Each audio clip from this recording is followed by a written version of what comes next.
भूमि विवाद मामला, तो आज जिला जज की अदालत में होगी सुनवाई। तो अधिवक्ता महेंद्र प्रताप सिंह के दावे पर सुनवाई होगी।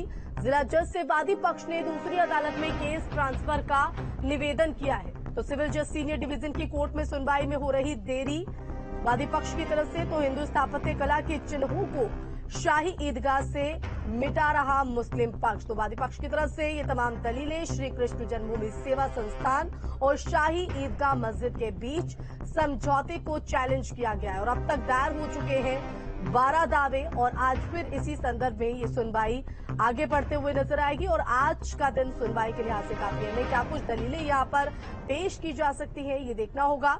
तो ये बड़ी खबर आपको बता रहे हैं।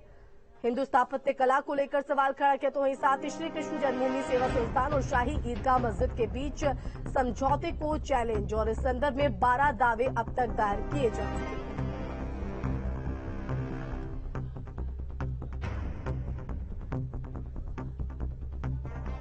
बढ़ेंगे आगे। 30 नवंबर तक बढ़ाया गया गड्ढा मुक्त सड़क अभियान। तो पहले 15 नवंबर तक प्रदेश को गड्ढा मुक्त करने का आदेश था।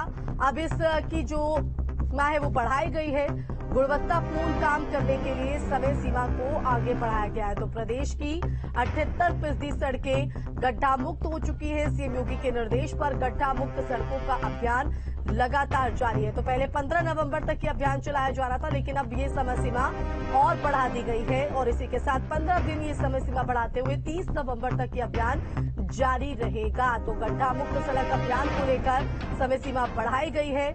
गुणवत्तापूर्ण काम करने के लिए समय सीमा को आगे बढ़ाया गया है और अब तक जो अभियान यहां पर चलाया गया है उसमें प्रदेश की 78% जो सड़कें हैं वो गड्ढा मुक्त हो चुकी हैं, क्योंकि गड्ढा युक्त सड़कों के चलते आए दिन हादसों की भी खबर सामने आ रही थी, जिसके बाद मुख्यमंत्री योगी आदित्यनाथ की तरफ से सख्ती यहां पर दिखाई गई और उस सख्ती का असर अब धरातल पर दिखाई भी पड़ रहा है। 78% जो गड्ढा युक्त सड़कें थी उन्हें गड्ढा मुक्त कराया गया है और इसी के साथ जो समय सीमा है वो इस अभियान को लेकर बढ़ा दी गई है। तो पहले 15 नवंबर तक ये अभियान चलाया जाना था, लेकिन अब समय अवधि बढ़ाते हुए 30 नवंबर तक ये अभियान जारी रहेगा। तो गड्ढा मुक्त सड़कों का अभियान लगातार जारी।